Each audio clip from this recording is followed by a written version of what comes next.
When I was a young man, I enjoyed going for walks through my small town.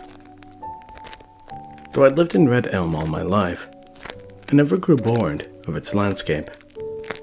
I loved to bask in the fresh air as I walked, the sun warming my skin and a gentle breeze rifling through my hair. I waved at every person that crossed my path and had a smile on my face, more often than not. Life wasn't perfect, of course, and my journeys on foot weren't entirely by choice. I had little money and didn't own a vehicle, but the future looked bright. I'd recently completed high school and started working at the town's only grocery store, and I knew in time I'd be able to save up enough money to afford a down payment on a modest car.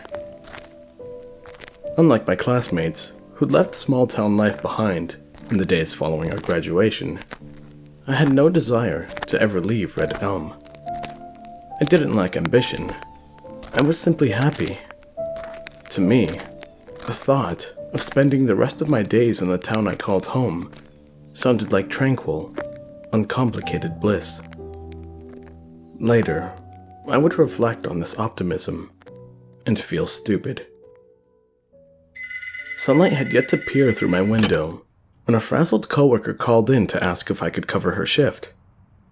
Her son had become ill during the night, and she had rushed him to the hospital, leaving her unable to come into work and our store short-staffed. Eager to make some extra money, I told her I'd be there and speedily dressed. Hunger gnawed at me as I walked to work. I'd been in such a rush that I didn't have time to eat. I thought of the egg and sausage sandwiches the store's deli served for breakfast, and my stomach growled audibly. If I got there early enough, I'd have time to quickly devour one before my shift began. There was a shortcut through a nearby pasture that I usually avoided, but would get me to the store with minutes to spare. It was untended and overgrown, likely teeming with rodents and serpents, and other small creatures an unassuming foot would loathe to step on. Though the idea of such an encounter was enough to make me shudder, I didn't want to spend a lengthy shift combating an appetite that roared louder with every passing hour. I decided to cut through the pasture, a choice that would have a staggering, irreversible effect on my life. I could practically taste the coffee I was planning to drink when I tripped over something unseen. I'd let out a yelp of surprise before regaining my balance, praying that I hadn't incurred the wrath of anything fanged or venomous. I looked down and saw a human hand, its rigid, pale fingers adorned with painted nails like slender pink ovals. Shock seized me. I gasped and stumbled backwards, my heart racing as I stared in disbelief at the horrifying discovery my clumsy foot had discovered. With shaking hands, I parted the waist-high grass to find a woman lying there, the rising sun reflecting glassily in her lifeless eyes. Crushed blades of grass rested beneath her body and clung to her long blonde hair. Her waxen lips were slightly parted, as if she'd been in the middle of her final sigh when she died. The woman's askew legs were bruised, and she was barefoot, her toes polished with the same delicate shade as her fingernails. A bloom of blood had blossomed above her heart, staining the fabric of her pearl-colored dress with crimson. I remember running home and babbling my panic into the phone. Officers arrived shortly afterwards, bringing with them yellow crime scene tape and questions. I answered them all the best as I could in my rattled state. I explained that happening upon her was the result of me taking a shortcut on my way to work, but they insisted I accompany them to the police station anyway. I was in no position to decline. The interrogation lasted for hours. I never stopped professing my innocence. It wasn't until they spoke to my boss and coworker both of whom confirmed I'd been unexpectedly called into work that morning, that the police finally started to believe me. The local coroner soon strengthened my alibi. He determined that the woman had likely been killed during the previous evening while I was working a shift that began at noon. The store security cameras confirmed that I'd never left the premises until I headed back home at around 11 o'clock, making it impossible for me to have committed the murder. Back then, DNA technology was still in its rudimentary stages, but I provided them with both a sample and my fingerprints, neither of which appeared on the woman's body. To my great relief, I was no longer considered a suspect. But my troubles had only just begun. Though I was innocent in the eyes of the law, the rest of Red Elm was far less charitable. Rumors spread throughout town like pestilence. Accusations were whispered into the ears of anyone who would listen. At work, the customers who had so often greeted with a smile now averted their eyes or fixed me with an acidic, distrusting glare. Many of my coworkers avoided being in my presence, while others politely tolerated me with apparent wariness, fidgeting and uncertain of what to say. Even my boss, a man I was proud to work for and considered to be a father figure, seemed visibly uncomfortable around me. People I thought were my friends turned their backs to me, afraid of being tarnished by my undeserved reputation. I felt unwelcome everywhere I went. One day, I came home to discover that my front door had been vandalized. Killer. Streaks of bright red paint spelled out furiously. Get out. My landlord charged me for the damage. I didn't protest, afraid of severing my already tenuous grasp on my lease. The stigma of renting to a murder suspect had him itching for a reason to get rid of me. I felt like I was wasting away with every passing day. The walks I had once looked forward to now felt arduous. Every step that brought me near to the pasture was a reminder of the tragedy I'd unearthed and how it had so drastically altered the course of my life. I thought of the woman constantly. What was her name? Where was she from? Did she have hopes and dreams and people who loved her before anyone took her life and left her out to rot in unkempt grass? Were it not for my coworker's fevered child and my empty stomach, she might have lied there, undetected for years. I followed the meager coverage of the case in Red Elm's small local paper and learned that a stalled investigation had so far failed to uncover her name, much less the identity of her killer. She was buried in an unmarked grave. Many times, I considered placing flowers on it, but feared the act would be interpreted as an admission of guilt and create a spectacle. Eventually, not even my nights were spared from the misery that had consumed every other facet of my existence. I began to dread closing my eyes, afraid that I would be assailed by yet another vivid, unrelenting nightmare the instant I drifted off to sleep. Every terrible dream consisted of me lying helplessly frozen in bed as the scent of grass and soil permeated the air. The woman would hover over me, so close that her dangling hair brushed against my terrified face. Her forlornity was palpable. She wept, sobs of grief racking through her pale body as tears rained down sharply on my skin like shards of ice. I would grip my sheets in fright and feel only clods of pastured dirt between my fingers instead. Please, please, I begged night after night. Tell me, what can I do to stop this? But she never said a word. The years dragged on, each of them lonely. As the internet's landscape grew, so did my desire for answers. One particularly melancholic afternoon, I worked up the courage to head to the library and use their computer. I glanced cautiously over my shoulder and held my breath as I typed the case information into the search engine, hoping to discover new developments. It was then that I learned the hideous rumors I'd been unable to shrug off for so very long had made their way onto local message boards, where they were pored over by prying eyes and subjected to speculation.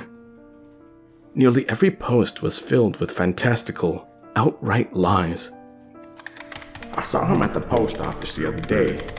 He gave me such an evil look. You think that's bad? A friend said she overheard him gloating about getting away with it when she was doing her grocery shopping. And to think they'd still let him work at that store. We can only hope that something strikes him down before he hurts someone else, if he hasn't already. I feel so terrible for that poor girl. Refresh my memory. What was her name again? I walked out of the library, went home, and packed my bags. Though I was sickened by the gossipers who had congregated to spread fabrications and stoke the salacious flames of outrage, the person I was most angry with was myself. I was a fool to have ever believed that I could have a second chance at life in Red Elm. My idealized view of my hometown had painted my perspective. I saw now that the people of Red Elm would never forgive me for the crime I hadn't committed, and no amount of patience would ever bring the finger pointing to an end. The revelation was crushing, but freeing, for it allowed me to see that my only real option was to start over somewhere new. I drained my savings account and left town in the middle of the night, telling no one of my plans.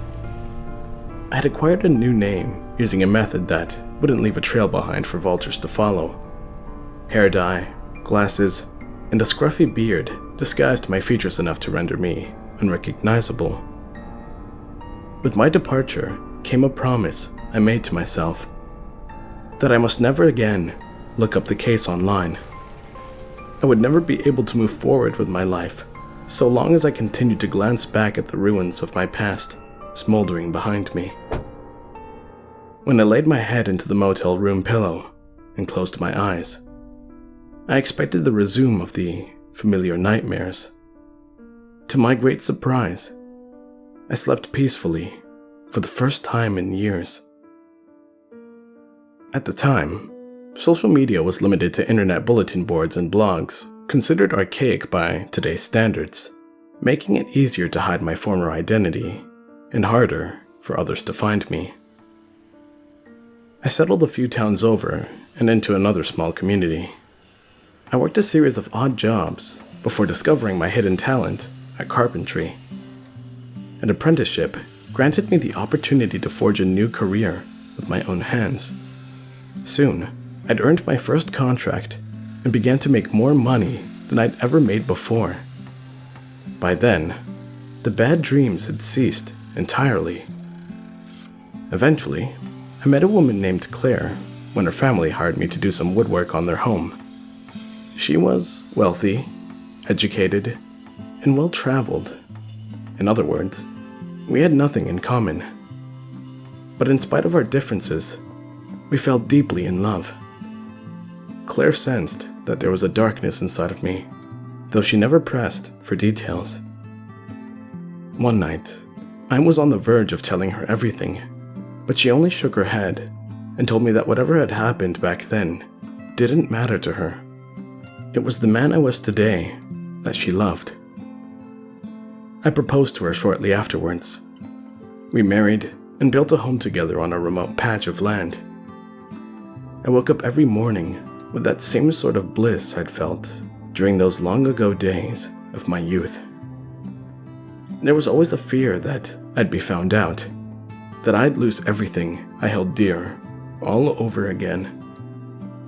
Though I was happy beyond measure, I still lived each day in a state of caution, even as time marched on without incident. I never forgot about the woman in the pasture. How could I? But I held my ground and remained firm, and for almost 20 years, I never strayed from my vow. Then I learned I was sick. My diagnosis was grim. I was informed that I didn't have much time left and there was little that could be done besides keeping me comfortable. Life became a succession of pills and appointments. It wasn't long before I found myself bedridden. That's when the nightmares returned. The terror I felt when the woman reappeared in my dreams was indescribable. The years had done nothing to soothe her pain. They'd only made her angry. The tragic beauty she possessed that morning in the pasture had now withered away into a skeletal grimace, her decomposing skin resembling a thin parchment, as if the slightest touch would undoubtedly pierce through the fragile surface of her flesh and sink into the decaying organs inside. Insects writhed along her scalp and festered in the brittle strands of her hair. The overwhelming stench of rot filled my nostrils. Though she no longer had eyes, I could feel her gaze of hatred bear into me. She was as silent as ever, but her message rang clear. I would be joining her soon. The dreams continued as my health declined. I felt as if I were being consumed by an intense torment that would kill me before my disease did. I decided to break the promise I'd made nearly 2 decades ago. If I found everything I could about my life's greatest mystery, perhaps the nightmares would once again vanish and I could spend my remaining days in peace. I waited for Claire to fall asleep before I grabbed my phone. This time, the search results were much more expansive. While I was saddened, though not particularly surprised, to see that the woman was still unidentified and her killer never captured. I managed to find a blog post written about the crime that contained information I hadn't read before. I scrolled through the page hungrily. One of the strangest aspects of this cold case is the bloodied earring found clutched in Jane Doe's left hand. The victim's own ears weren't pierced, leading police to theorize that the jewelry belonged to someone else. This information was only made public after a journalist covering unsolved murders in the region obtained the case file. The Red Elm Police Department was subsequently criticized for what was perceived as a mishandling of the investigation. Little information was provided to the press, and the only suspect left town before seemingly vanishing into thin air.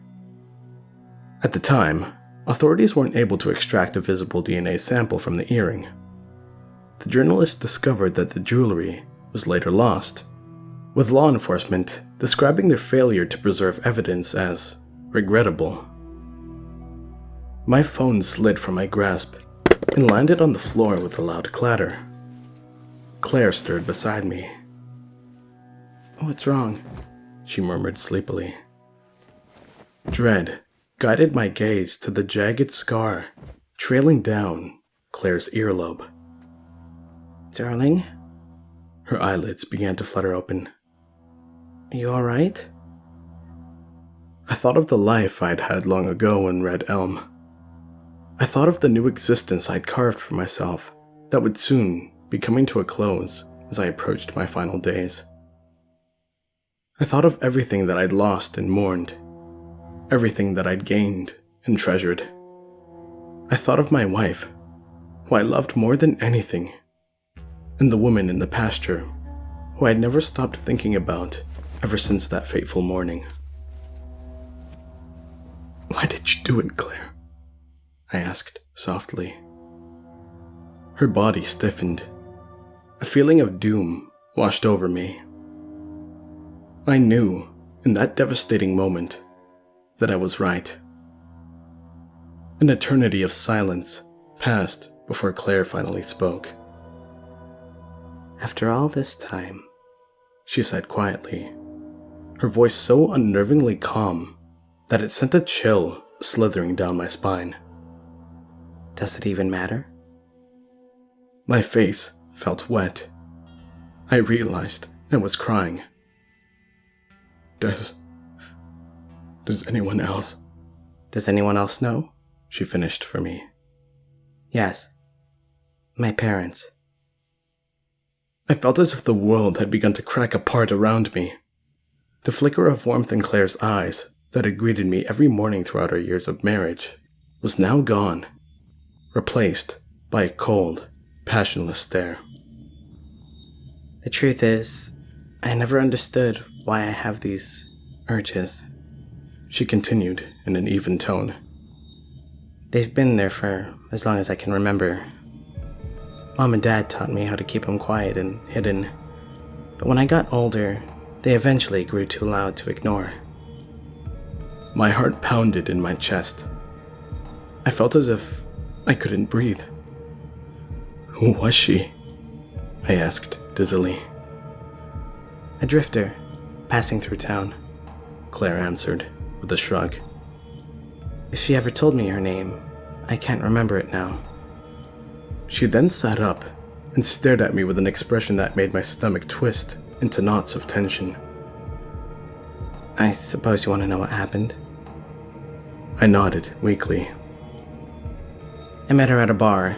I was drinking a lot back then. Alcohol wasn't a flawless distraction, but it helped. Claire ran a hand through her hair and gazed ahead. She told me that she was leaving in the morning and wanted some company in the meantime.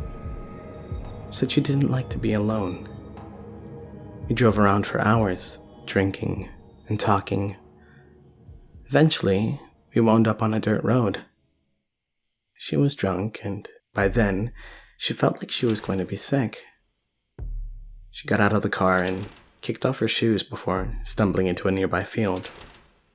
As I followed her into the tall grass, it occurred to me that it was unlikely that anyone would miss her. Claire frowned, as if lingering on a memory that brought her no pleasure. Afterwards, I went home and told my parents what I did. Mom cried, and Dad yelled at me for being sloppy. They cleaned up the mess and made sure money was placed in the right hands. Neither of them looked at me the same way since. Mom wanted to send me away. But Dad, Claire sighed. You know how Dad is. He wouldn't hear of it. Anything to keep up appearances. Every fiber of my being trembled from a surge of emotions. Shock, betrayal, disgust.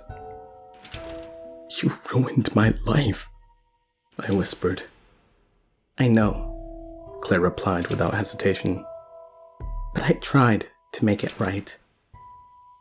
I stared at her in confusion, beads of sweat trickling down my forehead. What are you talking about? Claire raised her brows and gave me an incredulous expression, as if mystified at how I had failed to understand something exceedingly obvious. Sweetheart, she said coolly, where do you think all your job contracts came from? I felt as if a bucket full of ice water had been flung into my face. Claire reached forward to caress me, and I recoiled, nearly becoming entangled in the sheets as I tumbled out of bed. Careful, Claire exclaimed. Remember what the doctor said about overexerting yourself. I earned those contracts before I even met you, I gasped defensively, pain searing through my chest. Claire rolled her eyes. Why does it matter to you how you got them? Haven't you enjoyed making money? Didn't you feel like you deserved it after everything you've been through? I gripped my bedside table and shakily rose to my feet. You're lying, I protested falteringly, my skin so slick with perspiration that my bedcloths had grown damp. She shook her head. No, I'm not. We've been watching you ever since Dad's contacted the Red Elm police station call to tell him that you were brought in for questioning. When you came here, it was the perfect opportunity to make life easier for you. Dad made certain that you were given everything you needed for your career to advance. Why? Why would you do that? Because you staying content and busy meant you were less likely to think about questions that we didn't want to have answered. It worked, didn't it? My knees buckled. I braced against the wall to keep myself from falling.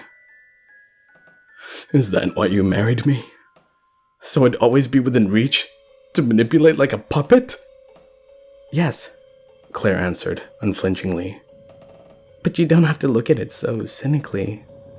In a way, you and I became linked the moment you decided to walk through that pasture. I stumbled towards the doorway, but in my weakened state, Claire was much faster. In the blink of an eye, she'd thrown me onto the floor. I gasped as a fresh burst of pain shot through my chest. Stop it, Claire demanded. I don't want this to be any more unpleasant than it has to be. She began to rummage through the bedside drawer filled with my prescriptions. Why are you doing this? My voice so frail that I could barely hear myself. Don't you love me?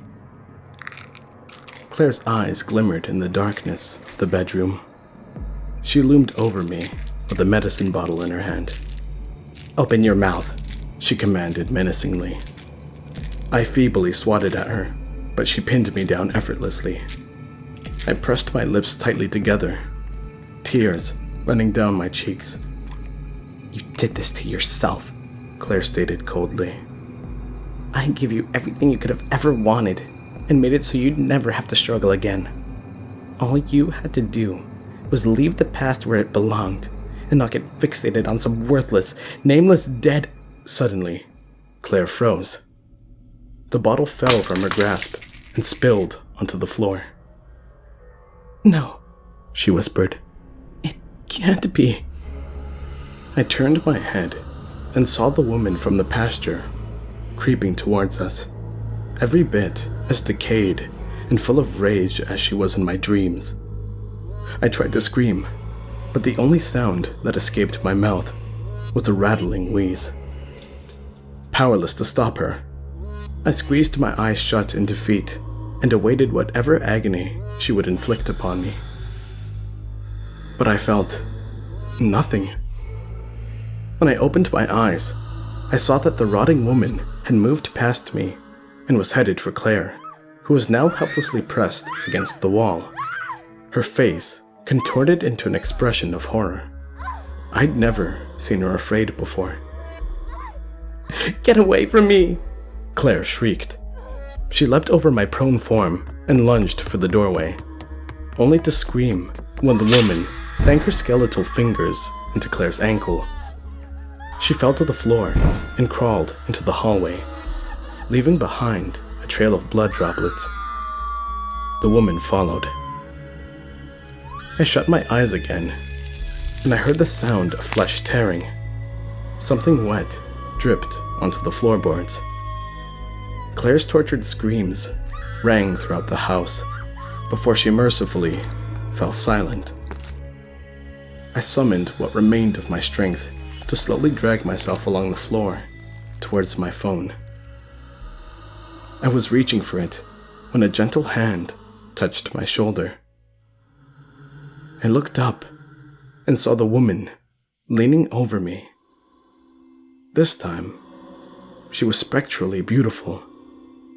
Her flesh was once again intact and smooth where it had been ruined by rot moments ago, and her formerly weathered features had returned to her.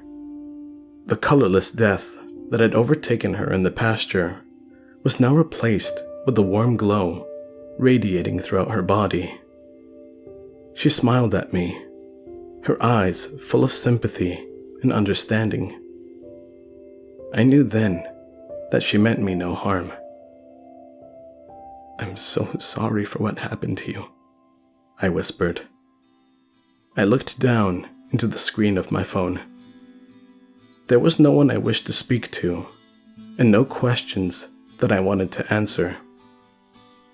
I could already feel my life beginning to ebb away. I glanced back up at the woman. I don't want to die alone, I told her. Will you stay with me? Please? She nodded. By the time you read this, I'll be dead. After spending most of my existence either being disbelieved or having to hide, I've decided to dedicate my final hours to writing down my story. I want others to know the truth about what happened, not only for my sake, but because in an unmarked grave, in a small quiet town there, lies the body of a woman who deserves justice. I implore you to never forget her. I am no longer scared to die, for I know that when I close my eyes for the last time, I'll find myself in Red Elm. It'll be just like when I was young. A peaceful smile will spread across my lips. I won't feel any pain, and the sun will shine on me once more. I'm coming home.